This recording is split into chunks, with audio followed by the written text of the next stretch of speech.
Objectif Vendée Globe épisode 3, route à l'ouest, où nous sommes partis à la rencontre de Yann Eliès, heureux vainqueur de sa 3e solitaire du Figaro et impatient de s'aligner à nouveau au départ du Vendée Globe. Mais tout de suite, retour sur les infos qui ont fait l'actu du mois de juillet. Les couples se forment pour la Transat Jacques Vabre. Tanguy Delamotte et Samantha Davis, qui vient d'en finir avec la Volvo Ocean Race, feront équipe lors de ce premier test grandeur nature en vue du prochain Vendée Globe. Le seul duo mixte inscrit à ce jour aura fort à faire face à d'autres tandems de qualité.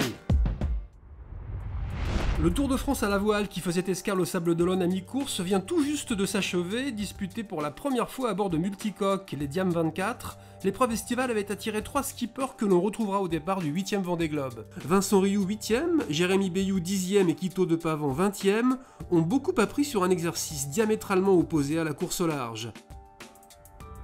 Eric Orsena, académicien de son état et fan absolu du Vendée Globe, a effectué un petit détour par Vannes pour découvrir l'avancée de la construction du monocoque Saint-Michel-Virbach au chantier Multiplast. Jean-Pierre Dick et Fabien Delahaye, que l'on retrouvera également au départ de la Transat Jacques Vabre, lui ont montré les évolutions depuis sa première visite.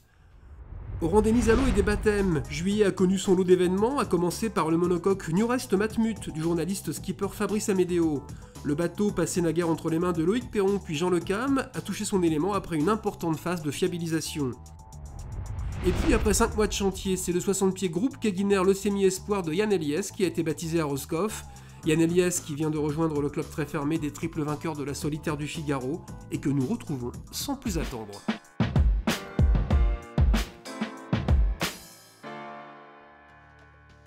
Après un début d'été riche en émotions, qu'il a vu inscrire une nouvelle ligne à son palmarès, Yann Eliès a besoin de souffler. Sur la rivière du Bonneau, dans le golfe du Morbihan, il s'adonne à une nouvelle passion, le paddle, avant de nous accorder un peu de son temps, que l'on sait précieux.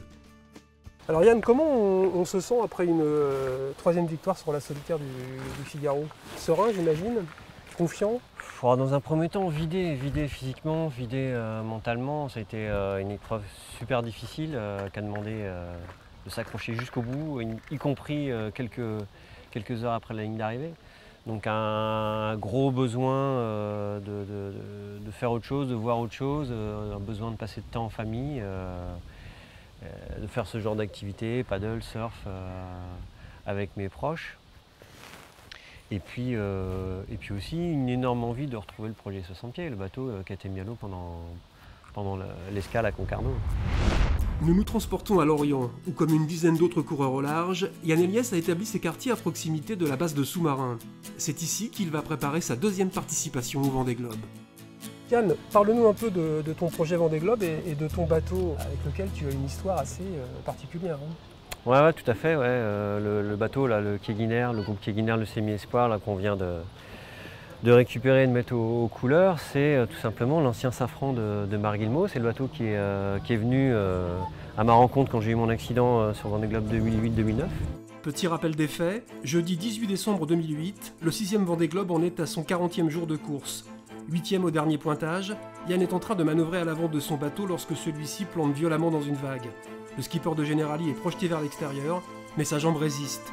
Conséquence immédiate, bassin et fémur fracturés et 4 vertèbres cassées, Yann doit être évacué. Marc Guillemot, un autre concurrent du Vendée Globe, se déroute pour lui apporter un soutien psychologique, en attendant la frégate australienne, qui va lui porter secours en moins de 48 heures. Sur son lit d'hôpital à Perth, en Australie, Yann gamberge forcément. Erwan Steff, déjà à ses côtés à l'époque, l'a beaucoup aidé à vivre ce moment difficile. Yann et moi, on a tous les deux cette image, quand je suis arrivé à l'hôpital, il me dit mais qu'est-ce que je vais devenir quoi. En gros, c'est ça sa question. Quoi. Voilà, ma carrière elle est finie, voilà, est-ce que je vais me rétablir physiquement et tout. Et direct, ça m'a paru comme une évidence de lui dire non mais de toute façon, qu'est-ce que tu veux faire d'autre que du bateau? Enfin, c'est ton métier, c'est ta passion, tu as la chance de le faire. Des factures du Frémur, tu n'es pas le premier, tu ne seras pas le dernier. Et ça se rétablit vite et bien. Donc, ne te pose pas de questions, vas-y, fonce. À l'issue de l'accident, c'est un peu ce qui s'est dessiné, c'est de se dire le Vendée Globe, ça ne peut pas être qu'une histoire tragique avec un accident et la perte du bateau. Ça doit être une épreuve sportive, une aventure. Et quand j'ai vécu le Vendée Globe, le dernier Vendée Globe et la passe d'armes entre Armel Lecléache et François Gabard, je me suis dit là, il faut que j'y retourne. C'est ça pour moi le Vendée Globe. c'est plus qu'une aventure, ça doit être un Figaro planétaire, c'est ce que je veux vivre moi. Port-Blanc, sur la presqu'île de Quiberon. Yann, qui a ses habitudes sur la côte sauvage, nous invite à y poursuivre la conversation. C'est un spot de surf sur lequel j'aime bien venir surfer, parce qu'il y a une vague qui est assez creuse et puis un petit peu plus puissante que sur les grandes plages. Mais c'est aussi un endroit où j'aime bien venir en famille, parce que la plage est belle. Puis ça me permet aussi parfois, quand il n'y a vraiment pas de vagues, de venir faire un peu de chasse sous-marine et de ramasser quelques araignées ici, en même temps que la famille profite de la plage. Alors j'allais te dire qu'il n'y a que sur l'eau ou dans l'eau que tu te sens bien, mais bon, on n'est pas loin de la vérité quand même. Ouais, c'est vrai que moi j'ai la passion de la mer dans son ensemble, mais pas que de la compétition à la voile.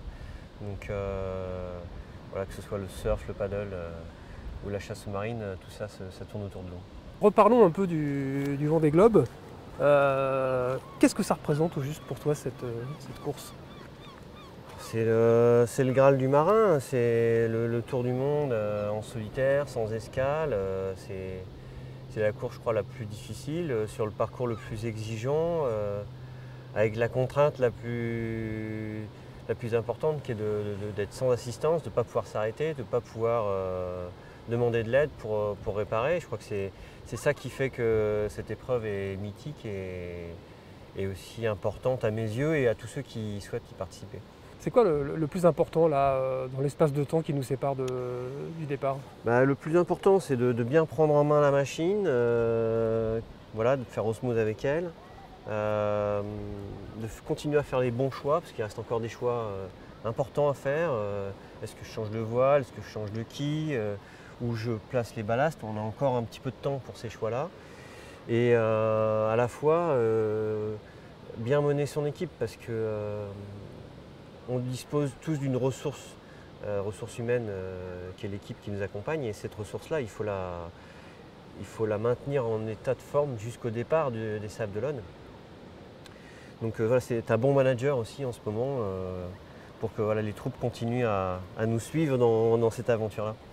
Alors, la question va peut-être te paraître saugrenue, mais est-ce que tu en rêves la nuit du Vendée Globe? Dans mon lit, le soir, je rêve que je fais des surfs endiablés dans le Grand Sud à plus de 25-30 nœuds. J'y pense, ouais. Ça ne m'obsède pas encore à 100%, mais j'y pense souvent. Bon Yann, c'est fini pour aujourd'hui. Merci de ton accueil. On te souhaite bonne chance pour la suite. Et puis je pense qu'on se revoit d'ici quelques semaines, d'ici quelques mois. Ça roule. Salut Christian, à Ciao. bientôt.